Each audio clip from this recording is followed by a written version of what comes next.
ರಾಯಚೂರು ವೈದ್ಯಕೀಯ ವಿಜ್ಞಾನ ಸಂಸ್ಥೆ ರಿಮ್ಸ್ ನಿರ್ದೇಶಕರು ಹಾಗೂ ಆಡಳಿತ ಅಧಿಕಾರಿಗಳು ಸಫಾಯಿ ಕರ್ಮಚಾರಿಗಳಿಂದ ನಿಷೇಧಿತ ಮಲಗುಂಡಿ ಸ್ವಚ್ಛತೆ ಕಾರ್ಯ ನಡೆಸಲಾಗುತ್ತಿದೆ ಎಂದು ಬಹುಜನ ದಲಿತ ಸಂಘರ್ಷ ಸಮಿತಿ ಮುಖಂಡ ಪ್ರಸಾದ ಭಂಡಾರಿ ಆರೋಪಿಸಿದರು. ಅವರಿಂದು ನಗರದ ಸುದ್ದಿಗಾರರೊಂದಿಗೆ ಮಾತನಾಡುತ್ತಾ ರಿಮ್ಸ್ ನಿರ್ದೇಶಕರು ಮತ್ತು ಆಡಳಿತಾಧಿಕಾರಿಗಳು ಹೊರಗುತ್ತಿಗೆ ಸಂಸ್ಥೆಯೊಂದಿಗೆ ಶಾಮೀಲಾಗಿ ಬಡ ಸಫಾಯಿ ಕರ್ಮಚಾರಿಗಳಿಂದ ಅಮಾನುಷ ಮತ್ತು ನಿಷೇಧಿತ ಮಲಗುಂಡಿ ಸ್ವಚ್ಛತೆ ಕಾರ್ಯ ಮಾಡಿಸುತ್ತಿರುವ ದಾರುಣ ನಡೆಯುತ್ತಿದೆ. ಕಾನೂನಾತ್ಮಕವಾಗಿ ಇದು ಅತ್ಯಂತ ಮಹಾ ಅಪರಾಧವಾಗಿದೆ. ಅಧಿಕಾರಿಗಳ ವಿರುದ್ಧ ಕ್ರಮ ಕೈಗೊಳ್ಳಬೇಕೆಂದು ಒತ್ತಾಯಿಸಿದ್ದಾರೆ. ರಿಮ್ಸ್ ನಿರ್ದೇಶಕರು ಹಾಗೂ ಆಡಳಿತ ಅಧಿಕಾರಿ ಹೊರಗುತ್ತಿಗೆ ಸಂಸ್ಥೆಯೊಂದಿಗೆ ಶಾಮೀಲಾಗಿ ಬಡ ಸಫಾಯಿ ಕರ್ಮಚಾರಿಗಳಿಂದ ಅಮಾನುಷ ಹಾಗೂ ಕಾನೂನು ಬಾಹಿರವಾಗಿ ನಿಷೇಧಿತ ಮಲಗುಂಡಿ ಸ್ವಚ್ಛತೆ ಮಾಡಿಸುತ್ತಿರುವುದು ಅತ್ಯಂತ ಖಂಡನೀಯ. ಮ್ಯಾನುವೆಲ್ ಸ್ಯಾವೆಂಜರ್ಗಳ ನೇಮಕಾತಿ ನಿಷೇಧ ಮತ್ತು ಪುನರ್ವಸತಿ ಕಾಯ್ದೆ 2013 ಪ್ರಕಾರ ಇಂತಹ ಕೆಲಸ ಸಂಪೂರ್ಣವಾಗಿ ನಿಷೇಧಿತವಾಗಿದ್ದರೂ ವೈದ್ಯಕೀಯ ಶಿಕ್ಷಣ ಬೋಧಿಸುವ ಮತ್ತು ಆರೋಗ್ಯ ಸೇವೆಗಳಲ್ಲಿ ನೀಡುತ್ತಿರುವ ರಾಯಚೂರು ವೈದ್ಯಕೀಯ ವಿಜ್ಞಾನ ಸಂಸ್ಥೆಯಲ್ಲಿ ಈ ಕೆಲಸ ನಡೆದಿರುವುದು ಅತ್ಯಂತ ನಾಚಿಕೆಗೇಡಿನ ವಿಷಯವಾಗಿದೆ ಮತ್ತು ಈ ಅಮಾನುಷ ಕೆಲಸವನ್ನು ಪರಿಶಿಷ್ಟ ಜಾತಿಗೆ ಸೇರಿದ ಜನರಿಂದಲೇ ಮಾಡಿಸಲಾಗುತ್ತಿದ್ದು ಪರಿಶಿಷ್ಟ ಜಾತಿ ಸಮುದಾಯದ ಹಿತರಕ್ಷಣೆಯನ್ನು ಮಾಡಬೇಕಾದ ಇದೆಲ್ಲಂದ್ರೆ ರಾಯಚೂರು ವೈದ್ಯಕೀಯ ವಿಜ್ಞಾನಗಳ ಸಂಸ್ಥೆ ವೈದ್ಯಕೀಯ ವಿಜ್ಞಾನವನ್ನು ಬೋಧನೆ ಮಾಡುವಂತ ಮತ್ತು ವೈದ್ಯರನ್ನ ತಯಾರು ಮಾಡುವಂತ ಒಂದು ವೈದ್ಯಕೀಯ ವಿಜ್ಞಾನಗಳ ಸಂಸ್ಥೆಯಲ್ಲಿ ರಾಜಾರೋಷವಾಗಿ ಈ ಮಲಗುಂಡಿಗಳನ್ನ ಸ್ವಚ್ಛ ಮಾಡಿಸುವಂತ ಒಂದು ಕೆಲಸ ನಡೀತಾ ಇದೆ. ಅದರ ವಿರುದ್ಧ ನಾವು ಇವತ್ತು ಪತ್ರಿಕಾಗೋಷ್ಠಿಯನ್ನು ಮಾಡ್ತಾ ಇದ್ವಿ. ಅದಕ್ಕೆ ಸಂಬಂಧಪಟ್ಟಂತ GPS ಫೋಟೋಗಳು ನಾವು ಪತ್ರಿಕಾಗೋಷ್ಠಿಯಲ್ಲಿ ಪ್ರದರ್ಶನವನ್ನು ಮಾಡ್ತಾ ಇದ್ದೀವಿ. ಸರ್ ಪ್ರತಿ ತಿಂಗಳು ಇದನ್ನು ಮಾಡ್ತಾ ಇದ್ದಾರೆ ಮತ್ತು ಈಗ ನಮ್ಮ ಗಮನಕ್ಕೆ ಬಂದಾಗಿಲ್ಲ ಡೇಟ್ ಕೂಡ ಇದೆ ಸರ್ 6/1/2025 GPS ಫೋಟೋಗಳನ್ನು ನಾವು ಕೊಡ್ತಾ ಇದ್ದೀವಿ. 6/12/2025 ಅದರಿಂದ ಇದರ ಸಂಬಂಧಪಟ್ಟಂತ GPS ವಿಡಿಯೋಗಳು ಕೂಡ ನಾವೆಲ್ಲರಿಗೂ ನಾವು ಕಳಿಸ್ಕೊಡ್ತಾ ಇದ್ದೀವಿ. ಅದರ ಪ್ರತಿ ಬಾರಿ ಕೂಡ ಈ ಕೆಲಸ ನಡೀತಾ ಇದೆ. ಆದ್ರಿಂದ ರಿಮ್ಸ್ ನ ನಿರ್ದೇಶಕರು ಇವರೆಲ್ಲ ಕೂಡ ಗಮನಿಸಬೇಕಾಗಿದ್ದು ಅವರ ಅಧಿಕಾರಿ ಒಬ್ಬ ವೈದ್ಯರು ನಿರ್ದೇಶಕರಾಗಿರುವಾಗ ಇಂತಹ ಒಂದು ಹೀನಾಯ ಕೆಲಸಗಳು ನಡೀತಾ ಇರುವಂತದ್ದು ಒಂದು ಅಸಹ್ಯಕರ ಸರ್ ಜಿಲ್ಲೆಯಲ್ಲಿ. ಅದರಿಂದ ರಿಮ್ಸ್ ನಿರ್ದೇಶಕರು ಇದನ್ನು ತಡೆಗಟ್ಟುವಲ್ಲಿ ವಿಫಲರಾಗಿದ್ದಾರೆ. ಅವ್ರ ಮೇಲೆ ಕ್ರಮ ಆಗಬೇಕು ಮತ್ತು ಅಲ್ಲಿರ್ತಕ್ಕಂಥ ಆಡಳಿತಾಧಿಕಾರಿಗಳ ಮೇಲೆ ಕ್ರಮ ಆಗಬೇಕು. ಮ್ಯಾನುವಲ್ ಸ್ಕ್ಯಾವೆಂಜರ್ಸ್ ಕಾಯ್ದೆ ನಮ್ಮ ಸಫಾಯಿ ಕರ್ಮಚಾರಿಗಳ ನೇಮಕಾತಿ ನಿಷೇಧ ಮತ್ತು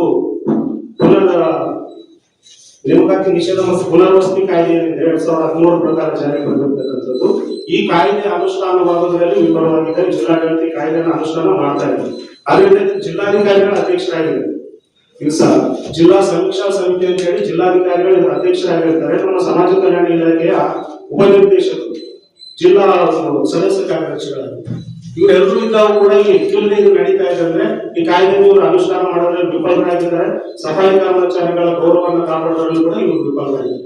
ಆದ್ರಿಂದ ನಾವು ಪತ್ರಿಕಾಗೋಷ್ಠಿಯನ್ನ ಕರೆದು ಮಾನ್ಯ ಜಿಲ್ಲಾಧಿಕಾರಿಗಳು ಈ ಬಗ್ಗೆ ಗಮನ ಹರಿಸಬೇಕು, ರಾಜ್ಯ ಸರ್ಕಾರ ಈ ಬಗ್ಗೆ ಗಮನ ಹರಿಸಬೇಕು, ರಿಮ್ಸ್ ನಿರ್ದೇಶಕರನ್ನು ಈ ಕೂಡಲೇ ಅಮಾನತು ಮಾಡಬೇಕು, ಅಲ್ಲಿರ್ತಕ್ಕಂಥ ಆಡಳಿತಾಧಿಕಾರಿಗಳನ್ನ ಅಮಾನತು ಮಾಡಬೇಕು ಮತ್ತು ಈ ಎಲ್ಲಾ ಘಟನೆಗಳನ್ನ ತಡೆಯುವಲ್ಲಿ ವಿಫಲರಾಗಿರ್ತಕ್ಕಂಥ ಪರಿಶಿಷ್ಟ ಜಾತಿ ಜನಾಂಗದ ಗೌರವವನ್ನು ಕಾಪಾಡಬೇಕಾಗಿರ್ತಕ್ಕಂಥ ಜಿಲ್ಲಾ ಸಮಾಜ ಕಲ್ಯಾಣ ಇಲಾಖೆ ಉಪನಿರ್ದೇಶಕರನ್ನು ಕೂಡ ಅಮಾನತು ಮಾಡಬೇಕು ಅಂತ ಹೇಳಿ ನಾವು ಪತ್ರಿಕಾಗೋಷ್ಠಿ ಮುಖಾಂತರ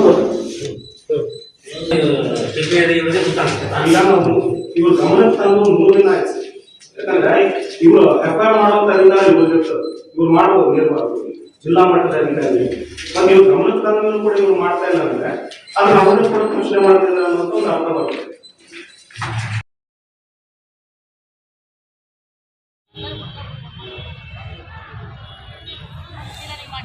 ರಾಜ್ಯ ಲೋಕಾಯುಕ್ತರು ದಿನಾಂಕ 7ರಂದು ಜಿಲ್ಲೆಗೆ ಭೇಟಿ ನೀಡುವ ಹಿನ್ನೆಲೆಯಲ್ಲಿ ಕಳೆದ 4 ದಿನಗಳಿಂದ ಲೋಕಾಯುಕ್ತ ರಾಜ್ಯ ಕಚೇರಿಯ ತಂಡ ಜಿಲ್ಲೆಯಾದ್ಯಂತ ಸರ್ಕಾರಿ ಕಚೇರಿ ಮತ್ತು ಆಸ್ಪತ್ರೆಗಳಿಗೆ ಅನಿರೀಕ್ಷಿತ ಭೇಟಿ ಕಾರ್ಯಾಚರಣೆ ನಡೆಸಿದೆ. ಈ ಕಾರ್ಯಾಚರಣೆ ಭಾಗವಾಗಿ ಇಂದು ಲೋಕಾಯುಕ್ತ ವಿಭಾಗದ ಅಧಿಕಾರಿಗಳಾದ ಹನ್ನುಗೌಡ ಪಾಟೀಲ್ ನೇತೃತ್ವದ ತಂಡ ಮಹಾನಗರ ಪಾಲಿಕೆ ಕಚೇರಿಗೆ ಭೇಟಿ ನೀಡಿತ್ತು. ಕಚೇರಿಯ ಕಲಪಗಳನ್ನು ವೀಕ್ಷಿಸಿದ ತಂಡ ನಂತರ ಅಧಿಕಾರಿಗಳೊಂದಿಗೆ ಘನತ್ಯಾಜ್ಯ ವಿಲೇವಾರಿ ಸ್ಥಳಕ್ಕೆ ತೆರಳಿತು. ದಿನಾಂಕ 7ರಂದು ಲೋಕಾಯುಕ್ತರಾದ ಬಿ.ಎಸ್. ಪಾಟೀಲ್ ಅವರ ಭೇಟಿ ಸಂದರ್ಭದಲ್ಲಿ ಜಿಲ್ಲೆಯ ಎಲ್ಲ ಕಚೇರಿಗಳ ಸಮಗ್ರ ಮಾಹಿತಿ ಒದಗಿಸಲಾಗುತ್ತದೆ. ಈಗಾಗಲೇ ಲೋಕಾಯುಕ್ತ ಕಚೇರಿಯ ತಂಡದಿಂದ ಜಿಲ್ಲೆಯ 7 ತಾಲೂಕುಗಳ ಕೆಲ ಕಚೇರಿಗಳಿಗೆ ಭೇಟಿ ನೀಡಿ ಪರಿಶೀಲಿಸಲಾಗಿದೆ. ಕಚೇರಿಯ ಪ್ರಗತಿ, ದೂರು ಅರ್ಜಿಗಳ ವಿಲೇವಾರಿ ಮತ್ತು ತ್ವರಿತ ಕಾರ್ಯಕ್ಷಮತೆಯ ಬಗ್ಗೆ ಮಾಹಿತಿ ಪಡೆಯಲಾಗಿದೆ. ಕಳೆದ ಕೆಲವು ತಿಂಗಳ ಹಿಂದೆ ಉಪ ಲೋಕಾಯುಕ್ತರು 3 ದಿನಗಳ ಕಾಲ ಜಿಲ್ಲೆಯಲ್ಲಿ ಬಿಡಾರ ಹೂಡಿ ಪರಿಶೀಲನೆ ನಡೆಸಿದರು. ಉಪ ಲೋಕಾಯುಕ್ತರು ಸುಮಾರು 90ಕ್ಕೂ ಅಧಿಕ ಪ್ರಕರಣಗಳನ್ನು ದಾಖಲಿಸಿದರು.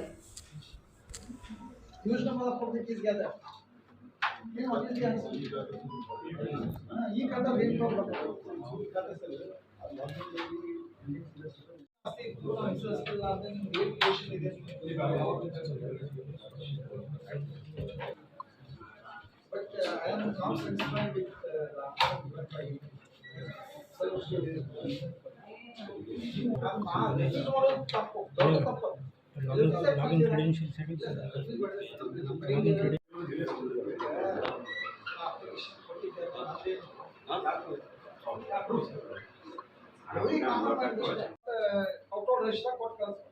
ಅದು ಏನು ಮೆನ್ಷನ್ ಮಾಡಿದ್ದಾರೆ.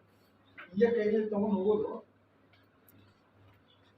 ಯಾವ್ಯಾವ ಬರ್ತಾವ ಕೆಲಸ ಮಾಡ್ಕೊಂಡು ಅಷ್ಟೇ. ಇವತ್ತು ಲೆಕ್ಕ ಅಂತ ಅನ್ಸುತ್ತೆ ನಮಗೆ, ಲುಕಿಂಗ್ ಟು ದಿ ಅಲ್ವೇನ್ರಿ? ಮತ್ತೆ ಯಾಕೆ ನಿಮ್ ಕಡೆ ಬಂದ ಮೇಲೆ ನೀವು ಅದು ಕೇಳ್ಬೇಕು. ನೀವು ಮಾಡಲ್ಲ ಅಂತಂದ್ರೆ ನನ್ನ ಪರಿಸ್ಥಿತಿ ಏನು, ನಾನು ಕೊಟ್ಟಿದ್ದೀನಿ. ನಿಮ್ ಜಗಳ what is the problem of the public ಏನ್ ಮಾಡ್ಬೇಕು?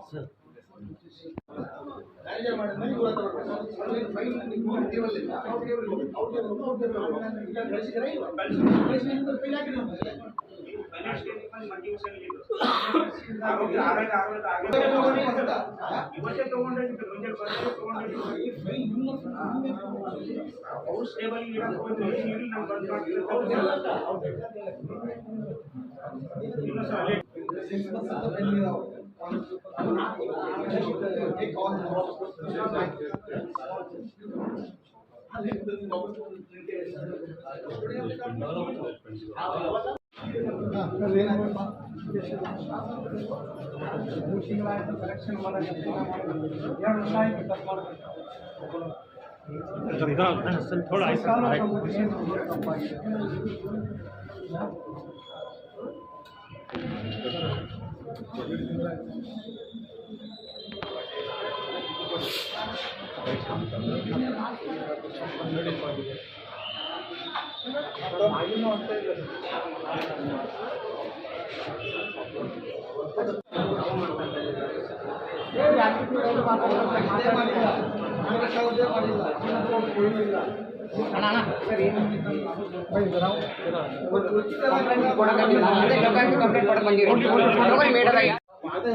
ನೀವು ಮಾಡಿ ಯಾವ ಕೇಳ್ತಾರೆ? ನಾನು ಮೂರ್ತಿ ಎಷ್ಟು ಮಾಡ್ತೀನಿ, ಯಾವ ನಾವು ಕೇಳೋದಷ್ಟೇ. ನೀವು ಮಾಡಿದ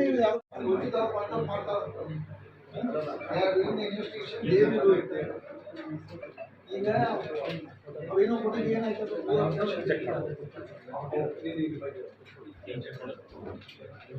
ನಾನು ನಿಮ್ಗೆ ಚೆಕ್ ಮಾಡ್ತೀನಿ. ನಾನು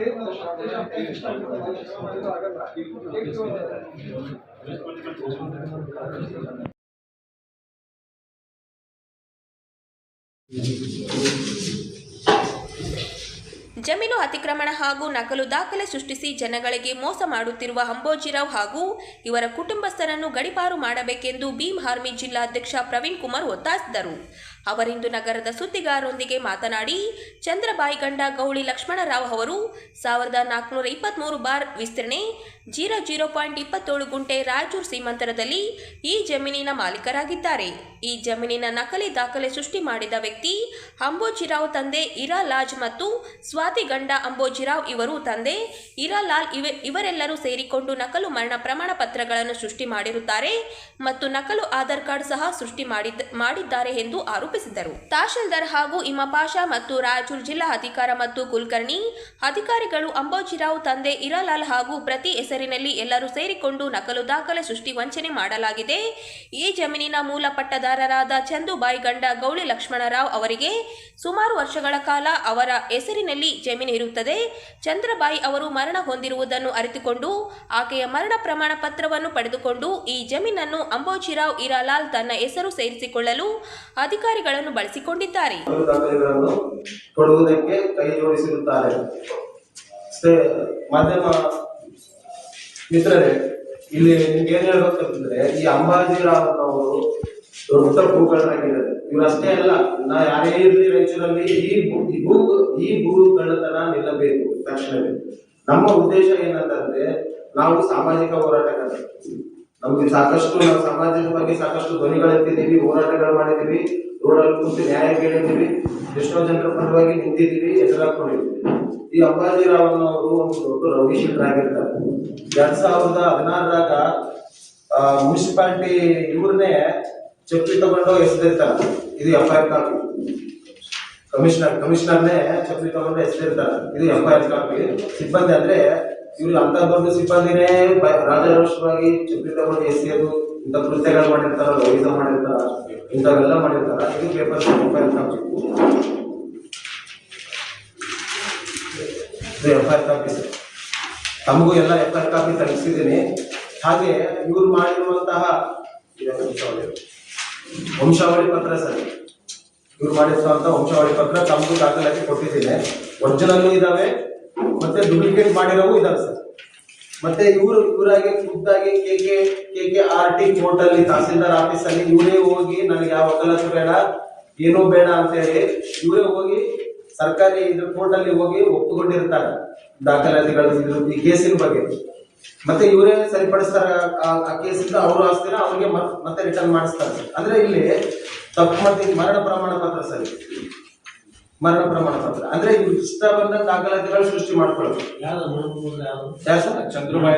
ಚಂದ್ರಬಾಯಿ ನಕಲು ಸರ್, ಇದು ಚಂದ್ರಬಾಯಿ ಲಕ್ಷ್ಮಣ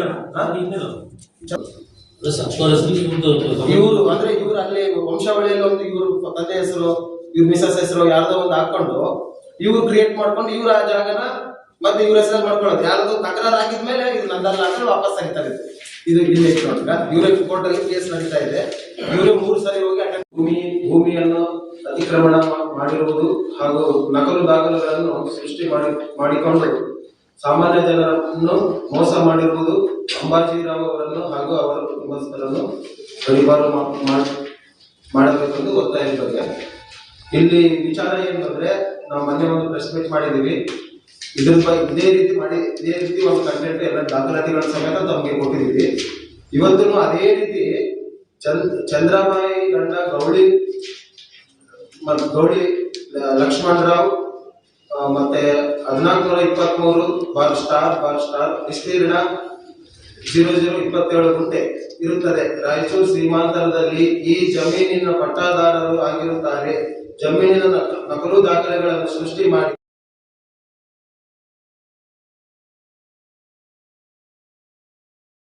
ಭೀಮ್ ಆರ್ಮಿಯ ಜಿಲ್ಲಾ ಅಧ್ಯಕ್ಷರಾದ ಪ್ರವೀಣ್ ಕುಮಾರ್ ನನ್ನ ವಿರುದ್ಧ ಮಾಡಿದ ಆರೋಪ ಸುಳ್ಳು ಹಾಗೂ ಸತ್ಯಕ್ಕೆ ದೂರು ಎಂದು ಸಮಾಜ ಸೇವಕ ಅಂಬಾಜಿರಾವ್ ಅವರು ಹೇಳಿದರು.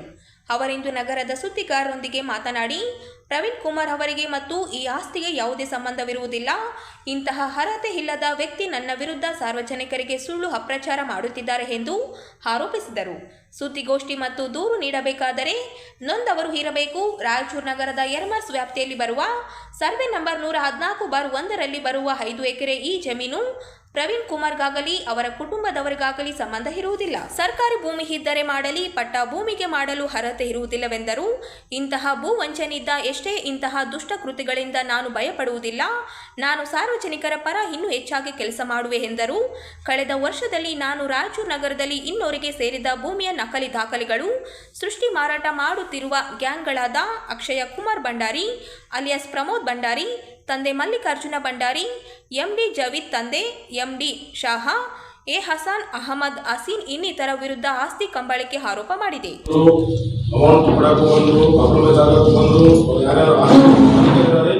ಅವ್ರನ್ನ ಕಾಂಪ್ರಮೈಸ್ ಮಾಡಿಸಿ ಅವ್ರ ಮಾಡ್ತೀವಿ ನಾವು ಎಫ್ಐಆರ್ ಆಗಲಾರ್ದಂಗೆ ಎನ್ಕ್ವೈರಿ ಆಗಲಾರ್ದಂಗೆ ಅಷ್ಟು ಹೇಳಿದ್ರು. ಮತ್ತೆ ಇನ್ನು ಬೇರೆ ಬೇರೆ ರೀತಿಯನ್ನು ಕೂಡ ವಾರ್ನಿಂಗ್ ಕೊಟ್ಟರು. ಅದು ನಾನು ಯಾವಾಗ ಬಗ್ಗಿಲ್ಲ ಅವರಿಗೆ. ಸೊ ನಂತರ ಇವರು ಏನು ಮಾಡಿದ್ರು, ಈ ರೀತಿ ಚಾಲು ಮಾಡಿದ್ರು ನನ್ನ ಮೇಲೆ. ಇನ್ನೊಂದೇನಂದ್ರೆ ಸರ್, ಈ ರೀತಿ ನಕಲಿ ಆಸ್ತಿಗಳು ಎಮರ್ಜೆನ್ಸಿ ಹೇಳಿದ್ರು, ಅದ್ರ ಬಗ್ಗೆ ಸ್ವಲ್ಪ ಪ್ರಸ್ತಾಪ ವ್ಯಕ್ತಪಡಿಸಿದ್ದಾರೆ. ಇನ್ನೊಂದೇನಂದ್ರೆ ಸರ್, ನಾನು ಮಾಡಿದ ಹೋರಾಟಗಳಿಗೆ ಅವಾಗ ಎಷ್ಟೋ ಮಂದಿ ರಾಯಚೂರು ಸಾರ್ವಜನಿಕರಿಗೆ ಫೋನ್ ಮಾಡಿ ನನಗೆ ಧನ್ಯವಾದಗಳು ಕೂಡ ಹೇಳಿದ್ದಾರೆ. ಮತ್ತೆ ಇನ್ನೂ ಮಾಡಪ್ಪ, ಇನ್ನೂ ಒಳ್ಳೆಯದು ಮಾಡ್ತಾ ಇದ್ದೀನಿ, ಜನಗಳಿಗೆ ಮಾಡಂತ ಹೇಳಿದ್ರು. ಸೊ ಯಾವಾಗ ನನಗೆ ನೋಟಿಸ್ ಬಂತು ಎಮರ್ಜೆನ್ಸಿ ಆಗಿದ್ದು, ಅವಾಗ ನನ್ನ ಗಮನಕ್ಕೆ ಬಂದಿದೆ ಸರ್.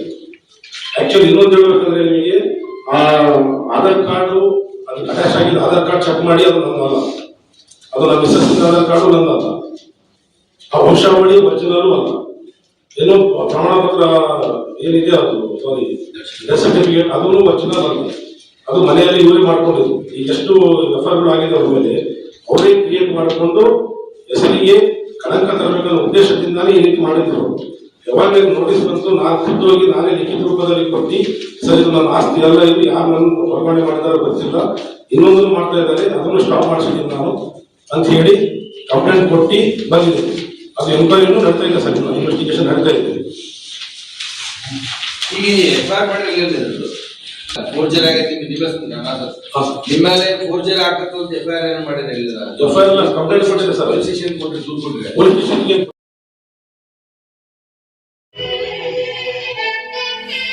ರಾಯಚೂರು ತಾಲೂಕಿನ ಜೇಗರ್ಕಲ್ ಗ್ರಾಮದ ಶ್ರೀ ಗುರು ಕೃಪಾ ಹಿರಿಯ ಪ್ರಾಥಮಿಕ ಶಾಲೆ ಆವರಣದಲ್ಲಿ ಕ್ಲಾಸ್ಟರ್ ಮಟ್ಟದ ಪ್ರತಿಭಾ ಕಾರಂಜಿ ಮತ್ತು ಕಲೋತ್ಸವ ಕಾರ್ಯಕ್ರಮ ಇತ್ತೀಚೆಗೆ ಜರುಗಿತು. ಶ್ರೀ ಗುರು ಕೃಪಾ ಹಿರಿಯ ಪ್ರಾಥಮಿಕ ಶಾಲೆಯ ಸಂಸ್ಥಾಪಕ ಶಾಂತಕುಮಾರ್ ಕಾರ್ಯಕ್ರಮ ಸೋಮವಾರ 10:30 ಉದ್ಘಾಟಿಸಿದರು. ಬಳಿಕ ಮಾತನಾಡಿದ ಅವರು, ಶಾಲಾ ಮಕ್ಕಳಲ್ಲಿರುವ ಪ್ರತಿಭೆಯನ್ನು ಗುರುತಿಸಿ ಅದಕ್ಕೊಂದು ವೇದಿಕೆ ಒದಗಿಸುವಲ್ಲಿ ಪ್ರತಿಭಾ ಕಾರಂಜಿ ಮತ್ತು ಕಲೋತ್ಸವ ಪ್ರಮುಖ ಪಾತ್ರ ವಹಿಸಿದೆ. ಈ ಕಾರ್ಯಕ್ರಮದ ಪ್ರಯೋಜನವನ್ನು ಎಲ್ಲರೂ ಪಡೆದುಕೊಳ್ಳಬೇಕು. ಮಕ್ಕಳು ಅತ್ಯಂತ ಉತ್ಸಾಹದಿಂದ ಕಾರ್ಯಕ್ರಮದಲ್ಲಿ ಭಾಗವಹಿಸುತ್ತಿರುವುದು ಖುಷಿ ತಂದಿದೆ ಎಂದರು. ಸಿಆರ್ಪಿ ಹನುಮಂತ ಮಾತನಾಡಿ, ಮಕ್ಕಳ ಪ್ರತಿಭೆಯನ್ನು ಬೆಳಕಿಗೆ ತರುವಲ್ಲಿ ತಂದೆ ತಾಯಿ ಮತ್ತು ಶಿಕ್ಷಕರ ಶ್ರಮವೂ ಇದೆ. ಇಬ್ಬರು ಕೈ ಜೋಡಿಸಿದಾಗ ಮಾತ್ರ ಮಕ್ಕಳ ಪ್ರತಿಭೆ ಆವರಣಗೊಳ್ಳುತ್ತದೆ. ಮಕ್ಕಳ ಬೆಳವಣಿಗೆಯಲ್ಲಿ ಶಿಕ್ಷಕರೆಷ್ಟೋ, ಪೋಷಕರ ಪಾತ್ರವು ಅತಿ ಮುಖ್ಯವಾಗಿದೆ. ಮಕ್ಕಳನ್ನು ಪಠ್ಯ ಮತ್ತು ಪಠ್ಯೇತರ ಚಟುವಟಿಕೆಗಳಲ್ಲೂ ತೊಡಗಿಸಿಕೊಳ್ಳುವಂತೆ ಮಾಡಬೇಕು ಎಂದು ಸಲಹೆ ನೀಡಿದರು.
ಅಭಿವೃದ್ಧಿಗೆ ಪವರ್ಫುಲ್ ವಿಚಾರಗಳು, ದೇಶದ ಸರ್ವಾಂಗೀಣ ಅಭಿವೃದ್ಧಿ ಆಗ್ತದ ಮತ್ತು ದೇಶ ಈ ವಿಶ್ವ ಮಟ್ಟದ ಪ್ರಬಲಗಳವ. ನಾವು ಹೇಳುವಂತ ವಿಚಾರಗಳು ಕಾರ್ಯರೂಪದಲ್ಲಿ ಬಂದ್ರೆ ಇಡೀ ದೇಶಕ್ಕೆ ದಿನ 1 ಲಕ್ಷ ಕೋಟಿ ಹೆಚ್ಚಿಗೆ ಲಾಭ ಆಗ್ತದೆ. ಆ ಮಟ್ಟಕ್ಕೆ ವಿಚಾರಗಳು ಕಾರ್ಯರೂಪದಲ್ಲಿ ಬರ್ಬೇಕು. ಒಂದು ವಿಚಾರ ಅಲ್ಲ, ಸಾವಿರಾರು ವಿಚಾರಗಳಾಗಬೇಕು. ದೇಶದ ಜನರಿಗೆ ಏನು ಅವಶ್ಯಕತೆ ಆದ ತೊಂದರೆಗಳಾದ ಅದನ್ನು ಬೇಗ ಕಲ್ಪಿಸಿಕೊಡ್ಬೇಕು. ಮತ್ತು ಪ್ರಧಾನಿಗಳಿಗೆ ನಮ್ಮಂತ ವ್ಯಕ್ತಿಗಳನ್ನ ಅಲ್ಲಿ ಸಲಹೆಗಾರರು ಅಂದ್ರೆ ಇಮಿಡಿಯೇಟ್ ತಾತ್ಕಾಲಿಕ ಸಲಹೆಗಾರ ಜನರಿಗೆ ಏನು ತೊಂದರೆ ಆದ ಮೊದಲು ಅದನ್ನು ಸ್ಪಂದಿಸಬೇಕು. ಅಲ್ಲಿ ಜನರಿಗೆ ಏನು ಸವಲತ್ತುಗಳು ಬೇಕಾದ ಅದನ್ನ ಪಟ ಜನವೈದ್ಯದಲ್ಲಿ ಸಾಕು, ನಿಧಾನವಾಗಿ ಆಗೋದಿಲ್ಲ. ಯಾಕಂದ್ರೆ ಜನಸಂಖ್ಯೆ ಬಹಳ ನಮ್ಮ ದೇಶದಲ್ಲಿ. ಅದಕ್ಕಾಗಿ ಇಲ್ಲಿ ನಾವು ಶಾಪುರದಲ್ಲಿ ಯಾದಗಿರಿಯಲ್ಲಿ ಇರ್ತೀವಿ ಸರ್. ಓವರ್ ಸೌಂಡ್ ಬಾಕ್ಸ್ ಆಗಿ 10,000 ವಾಹನಗಳು ಅವು ಶಾಪುರಲ್ಲಿ, ಯಾದಗಿರಿ ಅಷ್ಟೇ ಅವು. ಓವರ್ ಸೌಂಡ್ ಬಾಕ್ಸ್ ಸಿಟಿ ಅಶಾಂತಿ ಕಾರಣ ಆಗಿತ್ತು. ಇಲ್ಲಿ ದೇಶದ ಎಲ್ಲಾ ಕಡೆನೂ ಮತ್ತು ಪ್ರತಿಯೊಂದು ಹೋಟೆಲ್ ನಲ್ಲಿ ಪರಿಶುದ್ಧ ಆಹಾರ ಸಿಗ್ತಾ ಇಲ್ಲ. ಅಶುದ್ಧ ಆಹಾರ ಅದು ತಿಂದ್ರೆ ಏನದ ಮಾನಸಿಕ ಮತ್ತು ದೈಹಿಕ ಆರೋಗ್ಯ ಕೆಡುತ್ತದೆ. ಅದನ್ನು ಕಟ್ಟುನಿಟ್ಟಿನ ಪ್ರಧಾನಿಗಳ ಲೆವೆಲ್ ಆಗಿದೆ ಎಲ್ಲ ಚೀಫ್ ಮಿನಿಸ್ಟರ್ಗಳು. ಇದು ಏನದ ಕಟ್ಟುನಿಟ್ಟಿನ ತೀರ್ಮಾನ ತಗೊಂಡು ಇದನ್ನ ಪರಿಶುದ್ಧ ಆಹಾರ ಸಿಗುವಂತ ಸಲಹೆಗಾರರಾಗಿ ನಿಮ್ಮ ತೋಳ ಆದ್ರೆ ಈಗ ನೀವೇನು ರಾಷ್ಟ್ರ ಮಟ್ಟದ ಇಲ್ಲಿ ಏನೋ ರಾಜ್ಯ ಮಟ್ಟದ ಏನು ಮಾಧ್ಯಮದವರು ಪತ್ರಿಕಾದವರು ನಮ್ಮನ್ನು ಮೇನ್ ಲೈನಿಗೆ ತಗೊಂಡು ಹೋಗಂತ ವ್ಯವಸ್ಥೆ ಮಾಡ್ರಿ. ಅಲ್ಲಿಗೆ ಅನುಕೂಲ ಕಲ್ಪಿಸ್ಕೊಡ್ರಿ.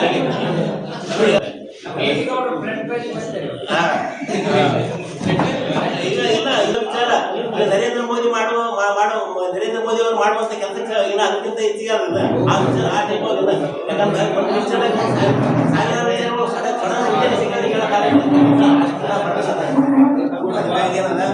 ಒಂದು ಡಾಬಾದಾಗ ಪ್ರತಿಯೊಂದು ಏನದ ಡ್ರೈವರ್ಗಳಿಗೆ ಒಂದು ಊಟ, ಕಸ್ಟಮರ್ಗೆ ಒಂದು ಊಟ. ಕಸ್ಟಮರ್ಗೆ ಏನದ ಪೂರಾ ರೊಕ್ಕ ಖಾಲಿ ಮಾಡಿಬಿಡ್ತಾರ. ಅದೇನು 10 ರೂಪಾಯಿ ಊಟ ಏನದ 100 ರೂಪಾಯಿ ಅಲ್ಲಿ ಏನದ ಇದು ಮೋಸ ಆಗ್ತದೆ.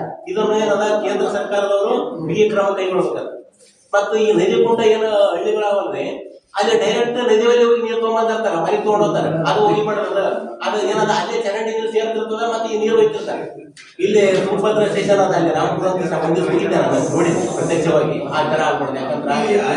ಯಾಕಂದ್ರೆ ಸರ್ ನಾವಿರೋದು ಯಾದಗಿರಿಯಲ್ಲಿ ಇರ್ತೀನಿ. ಈ ಕಡೆ ನಾನು ರೈತರಿಗೆ ಬಾಳ್ ಬರ್ತಿರ್ತೀನಿ ಅವಾಗ. ಹಾಗಾಗಿ ಇಷ್ಟೇ ಸರ್ ಭಾಳ ಮಂದಿ ಬರ್ತಾರೆ.